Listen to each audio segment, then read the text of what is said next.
Good morning student. आज हम tenth class का फर्स्ट लेसन का डे 4 में संसाधन और विकास, जिसके अंदर हम मृदा संसाधन के बारे में आज हम पढ़ेंगे। मृदा संसाधन। इससे पहले पिछली जो वीडियो थी उसके अंदर हमने भू निम्नीकरण यानी भूमि का जो निम्नीकरण था वो क्या था, उससे होने वाले नुकसान क्या थे, किस प्रकार जो है भूमि जो निम्नीकरण हुआ था और उसके उपाय और उसका संरक्षण किस प्रकार था, ये हमने जिक्र किया था। आज हम जो है मृदा संसाधन के बारे में जानेंगे भी। जो मृदा है वो किस प्रकार की होती है, कितने प्रकार की जो भारत के अंदर है जो मिट्टी यानी मृदा पाई जाती है। देखिए, मृदा जो होती है वो क्या है, भूमि की जो ऊपरी जो सतह होती है और विभिन्न प्रकार के जो कणों से या सूक्ष्म कणों से, सेल कणों से जो बनी होती है, परत जो बनी होती है उसको मृदा कहते हैं। और मृदा का जो निर्माण है वो सेल कणों के और विभिन्न प्रकार के जो जैव और अजैव अपशिष्ट पदार्थों से मिलकर बना होता है। क्योंकि जो मृदा होती है वो किसी सबसे जो महत्वपूर्ण नवीकरणीय योग्य एक प्राकृतिक संसाधन है और ये पौधों के विकास में सबसे महत्वपूर्ण भूमिका जो है निभाती है, जो पृथ्वी के विभिन्न प्रकार के जीवों का भी पोषण करती है। तो इस बात से जो है पता चलता है कि जो मृदा है वो हमारे लिए कितनी महत्वपूर्ण है। मृदा को जो बनने की जो प्रक्रिया होती है वो लाखों करोड़ों वर्ष के अंतराल में होती है। मृदा बनने की जो प्रक्रिया है वो उसमें कौन कौन से जो तत्व होते हैं वो भूमिका निभाते हैं। सबसे पहले हम देखते हैं भी जो उच्चावच होते हैं, पृथ्वी यानी जो धरातल का जो स्थान है, भूमि का उच्चावच जो है वो इसके निर्माण में सबसे महत्वपूर्ण भूमिका निभाता है। इसके साथ साथ जनक सेल यानी जो सेल कण होते हैं वो किस प्रकार के होते हैं, बारीक सेल कण होते हैं या पहाड़ी चट्टानों से जो पानी के साथ बहा कर लाए गए जो सेल कण होते हैं वो उनसे भी क्या है मृदा का निर्माण होता है। इसके साथ साथ जलवायु का भी मृदा के निर्माण पर सबसे ज़्यादा जो है प्रभाव पड़ता है। समय का भी जो है मृदा निर्माण में महत्वपूर्ण स्थान है। वनस्पति का भी जो मृदा के निर्माण में सबसे महत्वपूर्ण स्थान है। इसके साथ साथ जो जैव संसाधन होते हैं, जैव जो पदार्थ होते हैं और अजैव पदार्थ होते हैं, उसका भी मृदा के निर्माण में बहुत महत्वपूर्ण योगदान होता है। तो यहाँ पे हमें इस बात का पता चलता है कि जो मृदा जो संसाधन है यानी जो मृदा है वो किन किन प्राकृतिक तत्वों से मिलकर बनी होती है या मृदा के जो निर्माण में कौन कौन से जो महत्वपूर्ण जो कारक है वो प्रमुख भूमिका निभाते हैं। इसके साथ साथ जो अनेकों प्रकार के प्रकृति के जो नियम होते हैं, जैसे तापमान है, तापमान का भी जो है मृदा निर्माण में प्रमुख महत्वपूर्ण जो है स्थान रहा है।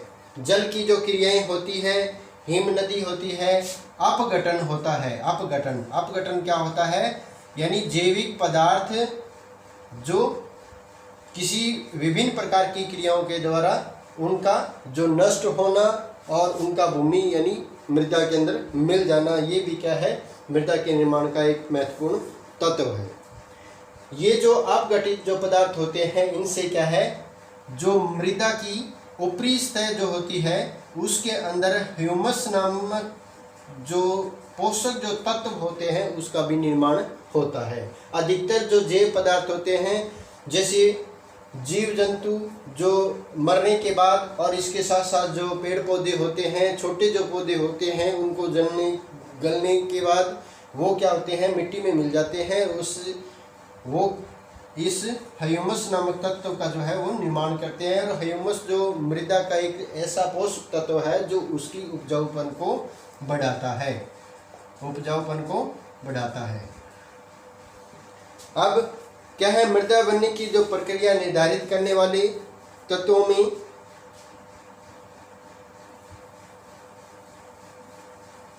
जो प्रमुख तत्व है उसमें उसकी जो गहराई होती है, यानी किसी भी मृदा या मिट्टी की जो गहराई है वो किस प्रकार की है, यानी कोई भी प्रकार की जो मिट्टी है वो कितनी गहराई तक फैली हुई है। इसके साथ साथ उसका रंग किस प्रकार का होता है, मृदा का जो रंग है वो क्या है, और उसका गठन किस प्रकार हुआ है, यानी मृदा के निर्माण में किन किन पोषक तत्वों का जो है महत्वपूर्ण स्थान है।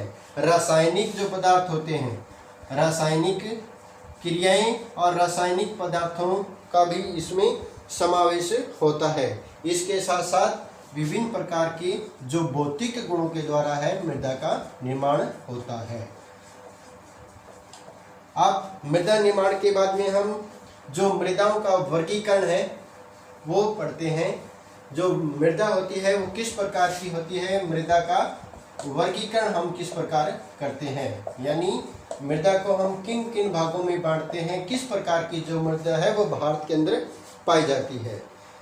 क्या है, मृदा का जो विस्तृत रूप जो होता है वो बहुत बड़े क्षेत्र के अंदर फैला होता है, और जो ये फैली हुई मृदा है वो किसी भी देश के विकास में महत्वपूर्ण भूमिका निभाते हैं, क्योंकि मृदा के द्वारा ही हम अधिकतर जो क्रियाएं यानी अनाज का उत्पादन है, कृषि क्रियाएं जो है वो मृदा के अंदर यानी भूमि की जो ऊपरी सतह है उसी के अंदर करते हैं। एक चार्ट के द्वारा मैं देखते हैं कि ये जो हमारी भूमि का सबसे जो ऊपरी भाग है जिसमें पोषक जो तत्व होते हैं और महीन जो कण होते हैं, महीन कणों से बनी हुई जो ऊपरी सतह होती है ये क्या कहलाती है, मृदा कहलाती है, और ये मृदा की क्या है, ऊपरी सतह है। इसके बाद में दूसरा जो सत्र होता है मृदा का उसे उपमृदा बोला जाता है, उपमृदा। इसमें क्या है, बालू कणों के साथ साथ जो महीन कण भी बिल्कुल मिले होते हैं, और ये मध्य मृदा के ऊपर पाई जाती है और ऊपरी मृदा के नीचे पाई जाती है। जो मृदाएं होती है, इसके बाद में जो तीसरा जो सत्र है वो क्या है, अपक्षित। अपक्षित जो मृदा होता है, अपक्षयित जो मृदा है वो तीसरे स्थान पर पाई जाती है, और ये क्या है, जो कंक्रीट पत्थरों से बनी होती है, बारीक जो कंक्रीट होते हैं उससे बनी होती है, और सबसे जो नीचे होते हैं वो क्या है, चट्टानों के रूप में या परतों के रूप में या सेलों के रूप में इसका जो है निर्माण हुआ होता है। और सबसे जो निचली चट्टानें होती है वो क्या होता है, अपक्षय रहित चट्टानें होती है, अपक्षय रहित यानी जो टूटी हुई चट्टानें न हो। इस प्रकार हमारी जो मृदा है उसमें भूमि का जो सत्र है वो क्या है, किस प्रकार की जो मृदाएं हैं इसमें पाई जाती है। अब हम सबसे पहले जिक्र करते हैं सबसे महत्वपूर्ण जो मृदा है या मृदा का जो वर्गीकरण है, मृदा को किस किस भागों में बांटा गया है। तो सबसे पहले हम चलते हैं जलोढ़ मृदा को। जलोढ़ मृदा, जो जलोढ़ मृदा है इस मृदा का जो क्षेत्र है वो क्या है, विस्तृत है। इसका जो विस्तार है वो काफी मात्रा में है, विस्तृत ये क्षेत्र के अंदर फैली हुई है। उत्तरी मैदान,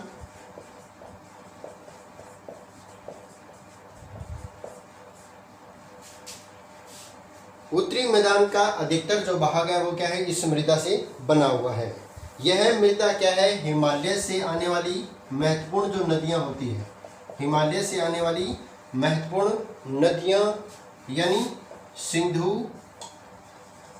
गंगा और ब्रह्मपुत्र, इन तीन नदियों के द्वारा अधिकतर जो भाग है इससे बना हुआ है। क्योंकि ये नदियां क्या है, पहाड़ी क्षेत्रों से जब नीचे मैदानी क्षेत्रों में प्रवेश करती है तो ये अपने साथ जो शैलकण होते हैं या पर्वतीय जो मृदा होती है उसको बहाकर तेज बहाव के साथ अपने साथ लेके आती है, और हिमालय की तलहटी के अंदर जो मैदानी भागों में प्रवेश करने के बाद में उसका निक्षेपण जो है वो वहाँ पे कर देती है। निक्षेपण का मतलब यानी निक्षेपण का अर्थ होता है किसी भी मृदा का या सेल कणों का जमीन पर बिछा देना या जमा करना क्या कहलाता है? मृदा का निक्षेपण कहलाता है। और जो जलोढ़ मृदा है ये जो अधिकतर है जो हिमालय की तलहटी के अंदर नीचे जो गहरी खाइयाँ होती है या जिसे गलियारे बोलते हैं, गलियारे या संकरी जो घाटियाँ होती है, संकरी घाटियाँ, उन क्षेत्रों से तक फैली हुई है। पूर्वी तटीय मैदान विशेषकर महानदी, गोदावरी, कृष्णा और कावेरी,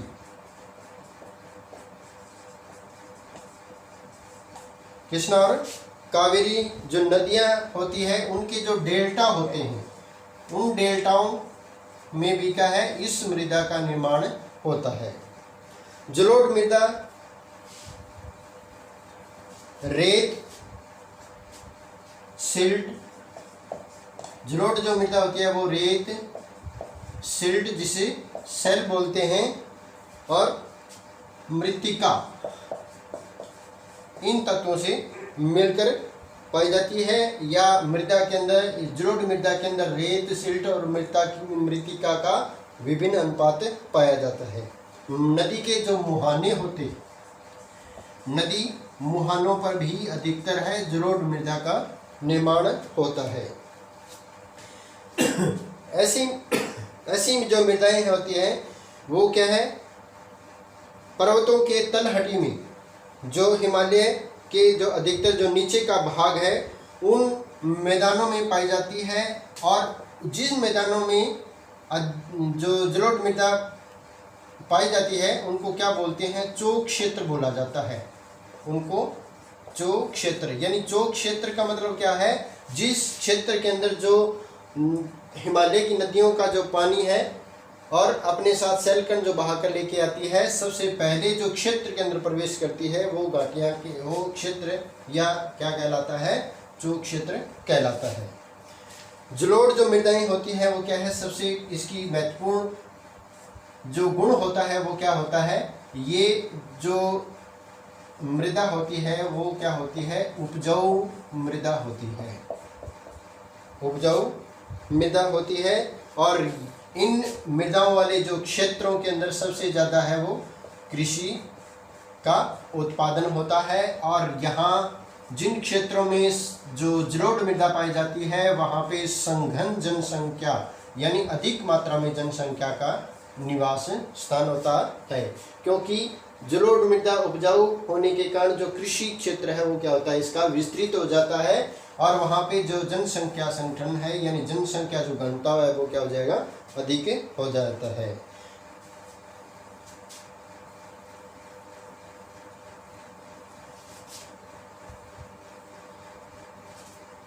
दूसरा होता है काली मृदा।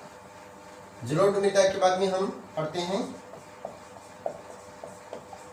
काली मृदा। इससे पहले जो जलोढ़ मृदा होती है वो अधिकतर किन राज्यों में, जैसे पंजाब, हरियाणा,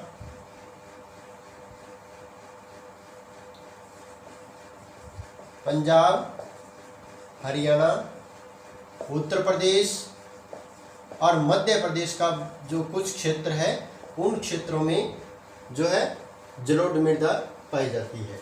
इस दूसरा है काली मृदा। काली मृदा का जो रंग होता है वो क्या होता है, काला होता है और इसे रेगर मृदा के नाम से भी जाना जाता है। इस मृदा को रेगर मृदा के नाम से भी जानते हैं। और ये मृदा जो होती है वो कपास की फसल के लिए सबसे महत्वपूर्ण मृदा कहलाती है या मिट्टी होती है। जनक सेलों के द्वारा काली मृदा बनने से जो महत्वपूर्ण योगदान जो जनक सेल होते हैं वो काली मृदा के निर्माण में सबसे महत्वपूर्ण होते हैं। और ये जो मृदा होती है वो महानदी और गोदावरी और कृष्णा नदियों के द्वारा, यानी कृष्णा नदियों और महानदी गोदावरी घाटियों के, महानदी गोदावरी और कृष्णा नदियों की घाटियों तक ये जो मृदा है वो फैली है। इस मृदा का जो विस्तृत स्थान है वो महानदी गोदावरी और कृष्णा नदियों की घाटियों तक फैला है। काली मृदा क्या है, बहुत ही महीन कणों यानी जो बारीक कणों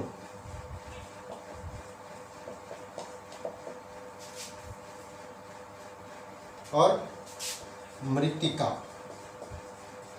से मिलकर बनी होती है। इसके अलावा जो मृदाएं होती है इसके अंदर कैल्शियम,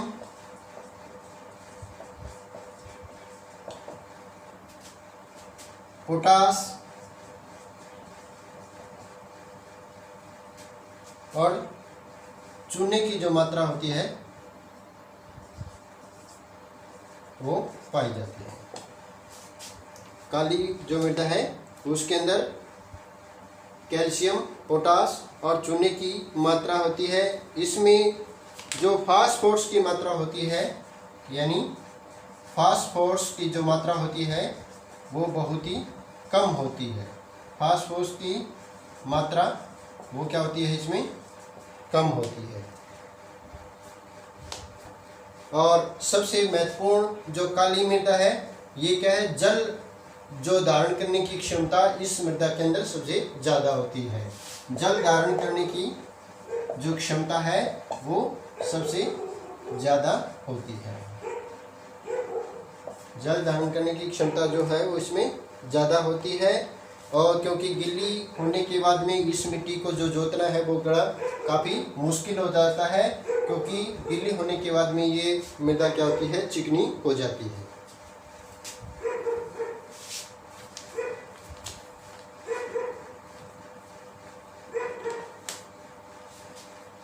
इसके बाद में लाल और पीली मृदा, लाल और पीली मृदा।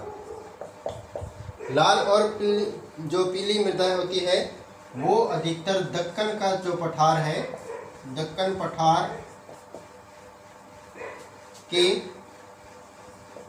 पूर्वी और पश्चिमी भागों में, दक्षिणी हिस्से के अंदर, पूर्वी और दक्षिणी हिस्से के अंदर है जो ज़्यादा पाई जाती है।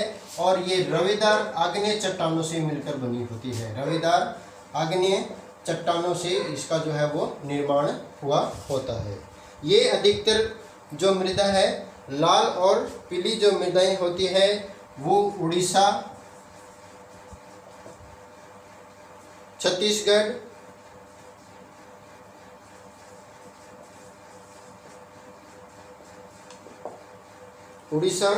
छत्तीसगढ़ और मध्य गंगा का जो मैदान है, मध्य गंगा का मैदान, उन क्षेत्रों में क्या है, ये इस मृदा की जो मात्रा है वो पाई जाती है।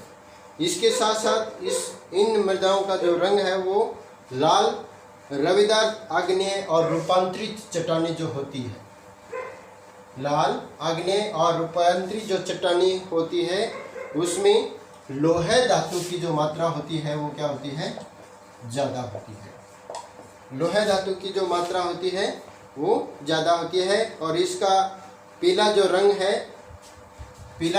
है इसका वो जल योजन के द्वारा होता है, जल योजन के कारण होता है। अब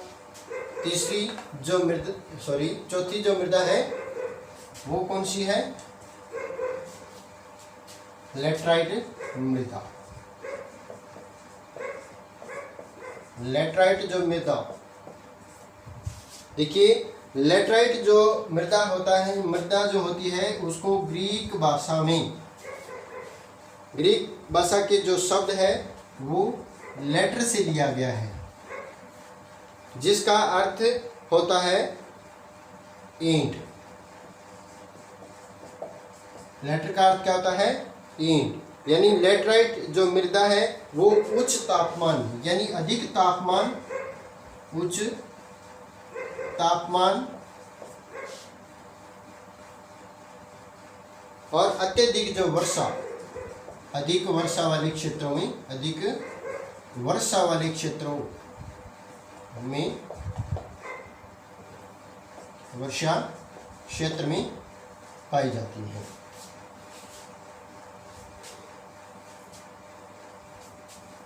यह जो भारी वर्षा के अत्यधिक निक्षालन के कारण क्या है, इस मृदा का जो है वो निर्माण होता है, और अधिक जल के कारण इसमें जो ह्यूमस की जो मात्रा होती है, यानी जो उपजाऊपन की जो मात्रा होती है वो क्या हो जाती है, इसमें कम होती है। और वर्षा के कारण क्या, अधिक वर्षा के कारण जो रासायनिक क्रियाएं होती है उसके द्वारा जो मृदा का जो पोषक तत्व होते हैं वो क्या हो जाते हैं, कम हो जाते हैं। और ये जो मृदा होती है खास तौर पर कर्नाटक, केरल, तमिलनाडु और मध्य प्रदेश के कुछ एक भागों में पाई जाती है। इन मृदाओं में जो लेटराइट जो मृदा होती है उसमें काजू की जो फसल के लिए ये सबसे महत्वपूर्ण है। काजू फसल के लिए लेटराइट जो मृदा है वो क्या है, सबसे महत्वपूर्ण है। अब आते हैं मरुस्थलीय मृदा। मरुस्थलीय मृदा, जैसा कि नाम से पता चलता है, मरुस्थलीय जो मृदा होती है इसका जो रंग होता है वो क्या होता है, लाल और भूरा। इसका रंग लाल और भूरा होता है और इसमें लवण की जो मात्रा होती है, लवण यानी जो नमक की मात्रा जो होती है वो क्या है, ज़्यादा होती है। नमक की मात्रा जो होती है वो ज़्यादा होती है। कुछ एक क्षेत्र होते हैं जहाँ पे इतनी अधिक लवणीय होती है, मात्रा होती है, जहाँ पे झीलों के अंदर, झीलों में इसके जल को भूमि पर सुखाकर उसे नमक क्या है, बनाया जाता है, नमक भी इनमें बनाया जाता है। और वाष्पीकरण यानी अत्यधिक गर्मी के कारण वहाँ पर वाष्पीकरण के द्वारा जो लवणीय जो जल है उससे नमक का उत्पादन किया जाता है। शुष्क जलवायु और उच्च तापमान के कारण यहाँ पे जल वाष्प दर जो होती है वो अधिक होती है। जल वाष्प दर का मतलब क्या होता है, यानी उन क्षेत्रों में जहाँ पे अत्यधिक गर्मी है और जो शुष्क जलवायु है वहाँ जो पानी होता है उसमें वाष्प बनकर वो क्या है, ऊपर उड़ जाता है और उसमें से जो लवणीय जो पदार्थ है वो क्या है, नीचे रह जाते हैं। इस मृदा में ह्यूमस और नमी की मात्रा क्या होती है, कम होती है। ह्यूमस और नमी की मात्रा जो होती है वो क्या हो जाती है, कम होती है। मृदा की सतह के जो नीचे कैल्शियम की मात्रा, यानी इस मृदा की जो नीचे कैल्शियम की जो मात्रा होती है वो क्या होती है, बढ़ जाती है। कैल्शियम की जो मात्रा होती है वो क्या होती है, ज़्यादा होती है। और इसके कारण मृदा में अंतः जल संपदन, अंतः जल संपदन का मतलब होता है जो जल का जो रिसाव होता है, रिसाव जो जल का होता है वो क्या हो जाता है, कम हो जाता है। और मृदा की को सही तरीके से क्या है, इसको सिंचित किया भी जा सकता है। कुछ ही क्षेत्रों में जैसे राजस्थान के जो दक्षिणी भाग है उसमें और उत्तरी भाग के अंदर जैसे गंगानगर, हनुमानगढ़, बीकानेर से कुछ एक इधर जो उन क्षेत्रों के अंदर भी क्या है, इस मिट्टी में जो जल को धारण करने की जो क्षमता है वो थोड़ी ज़्यादा है, और उन क्षेत्रों में जो कृषि उत्पादन है वो किया जाता है। अब हम चलते हैं इसके बाद में वन मृदा। वन मृदा वन मृदा जो होती है ये आमतौर पर किन क्षेत्रों में पाई जाती है? ये पहाड़ी क्षेत्रों के अंदर जो है वन मृदा पाई जाती है। पहाड़ी क्षेत्रों में और पर्वतीय क्षेत्रों के अंदर जो वन मृदा है वो ज़्यादा मात्रा में पाई जाती है। यहाँ वर्षा वन भी उपलब्ध होते हैं। वर्षा वन की उपलब्धता यानी प्राप्तता क्या हो जाती है? ज़्यादा होती है। इन मृदाओं के गठन में पर्वतीय जो पर्यावरण होती है, इनका जो गठन होता है यानी इन मृदाओं का जो निर्माण होता है उसमें पर्वतीय पर्यावरण जो होता है वो महत्वपूर्ण भूमिका निभाता है। उसके अनुसार जो नदी घाटियों में जो मृदाएं होती है उनसे क्या है, दोमट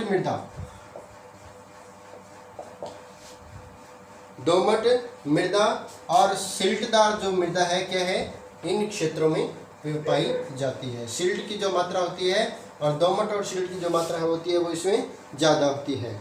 इसका जो गठन है वो मोटे कणों के द्वारा होता है, मोटे कणों के द्वारा होता है। और ये नदी घाटियों के निचले जो क्षेत्र होते हैं, विशेषकर नदी जो सोपान होते हैं उन क्षेत्रों के अंदर इन मृदाओं का निर्माण होता है और ये मृदाएं क्या होती है, उपजाऊ होती है। ये मृदाएं उपजाऊ होती है। उपजाऊपन का इसका कारण क्या होता है, जो पर्वतीय क्षेत्र होते हैं, वन क्षेत्र होते हैं, उनमें जो जैव और अजैव पदार्थ होते हैं उनके अपघटन के कारण क्या है, इस मृदा का जो निर्माण है और या इसमें ह्यूमस की जो मात्रा होती है वो क्या होती है, ज़्यादा हो जाती है।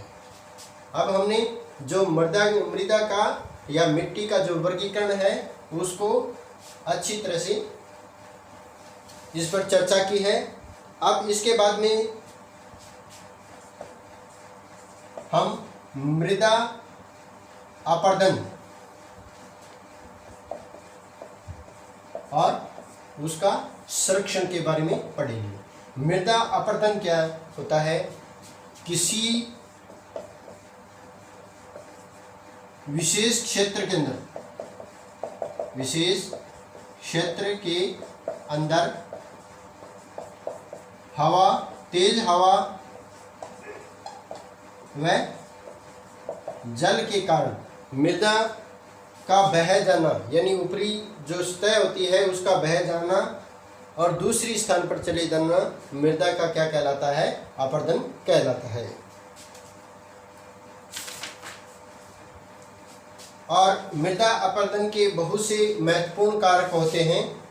देखिए, बहुत सी क्रियाएं जो होती है वो साथ साथ चलती हैं। जैसे जो अधिक ढाल वाले जो क्षेत्र होते हैं, अधिक ढाल वाले जो क्षेत्र होते हैं उसमें जल के द्वारा क्या है, मृदा का जो है वो अपरदन होता है। इसके साथ साथ जिन क्षेत्रों के अंदर कम वन पाए जाते हैं उन क्षेत्रों में भी क्या है, मृदा जो है अपरदन ज़्यादा मात्रा में मिलेगा।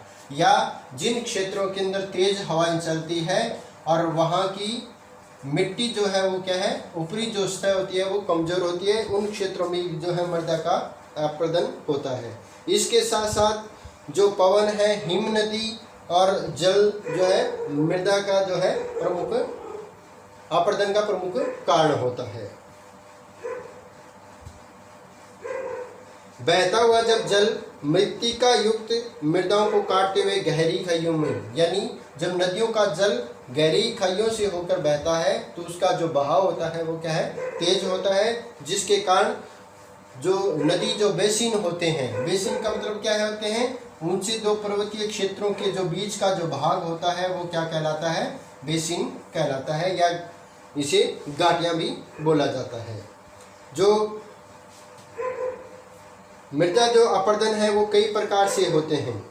कुछ जो विस्तृत जो जल क्षेत्र होते हैं, जो डालों में होते हुए बहते हैं, उन क्षेत्रों में भी क्या है, मृदा का अपरदन होता है।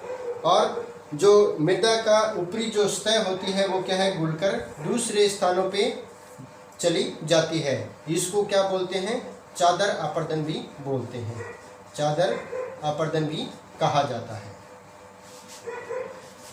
और इसके बाद में आता है मृदा का जो है संरक्षण, यानी मृदा संरक्षण। मृदा संरक्षण, संरक्षण से पता चलता है या संरक्षण से हमें ज्ञात होता है कि किसी भी प्रकार के पदार्थ को उसके हासमान से, यानी उसको हानि होने से बचाने के जो उपाय होते हैं वो क्या कहलाते हैं, संरक्षण कहलाते हैं। क्योंकि मृदा हमारे जीवन का जो है आधार होती है। किसी भी देश के आर्थिक विकास के लिए जो मिट्टी जो होती है वो महत्वपूर्ण भूमिका निभाती है और एक प्रमुख तत्व के रूप में पाई जाती है। क्योंकि अधिकतर जो क्षेत्र अनाज का जो उत्पादन होता है वो किसके द्वारा, मृदा के द्वारा होता है। इसी मृदा के अंदर हमें अनेक प्रकार के खनिज तत्वों की जो है प्राप्ति होती है। इसलिए किसी भी क्षेत्र विशेष की जो मृदा होती है उसकी सुरक्षा हमें जरूरी होती है। और इस मृदा का जो संरक्षण है वो किस प्रकार किया जा सकता है। मृदा संरक्षण में सबसे जरूरी है जिन क्षेत्रों के अंदर नदियों का जो जल है बहाव ज़्यादा है, उन क्षेत्रों में हम बांध बनाकर जो है मृदा अपरदन को रोक सकते हैं। इसके साथ वन क्षेत्रों के अंदर जो है पेड़ लगाकर और रक्षक मेखला, रक्षक मेखला का मतलब होता है किसी कतार में पौधों यानी पेड़ों को लगाना।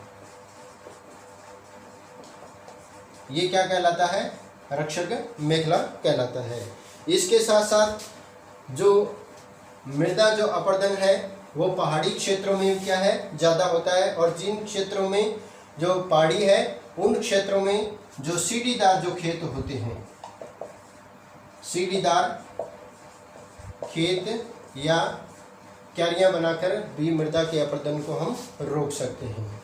इसके साथ साथ जो बीच बीच में घास थल यानी घास थल बनाकर भी हम मृदा के अपरदन को रोक सकते हैं। और समुचित जुताई या दिशा के जो विमुख है, विमुख ढाल जो होते हैं उसमें हम जो मेड़ बनाकर भी क्या है, मृदा अपरदन को हम रोक सकते हैं। और विमुख ढाल, जो विमुख ढाल होता है, विमुख ढाल की तरफ बुआई करके, विमुख ढाल की तरफ बुआई करके भी हम मृदा के अपरदन को रोक सकते हैं। देखिए, इसके साथ साथ जो जिन क्षेत्रों में तेज हवाएं चलती है उन क्षेत्रों में हम या तो उन क्षेत्रों में जो छोटे वृक्ष होते हैं उन वृक्षों की जो मात्राएं हैं वो अधिक करेंगे, या फिर जो बड़ी मेड़ होती है उसका हम निर्माण करके उन क्षेत्रों में जो मृदा अपरदन को रोक सकते हैं। इस प्रकार जो विभिन्न प्रकार की क्रियाएं ऐसी है जिनके द्वारा हम मृदा को अपरदन से रोकते हैं और इस मृदा का संरक्षण करते हैं। भारत में जो पर्यावरण की जो दशा है वो क्या है, विभिन्न क्षेत्रों के अंदर भिन्न भिन्न होती है। देखिए, जो भूमि निम्नीकरण होता है वो भी क्या है, मृदा अपरदन का एक महत्वपूर्ण कारण होता है, इसी से जुड़ा हुआ होता है। तो आज हमने संसाधन एवं विकास के में जो मृदा अपरदन के बारे में आज हमने जाना, भूमि उपयोग के बारे में हमने जाना, संसाधन क्या है और विकास किस प्रकार है, संसाधन जो है के द्वारा हम विकास जो है वो किस प्रकार कर सकते हैं, ये सभी चीज़ें इस संसाधन और विकास चैप्टर के अंदर हमने की है। Thank you very much.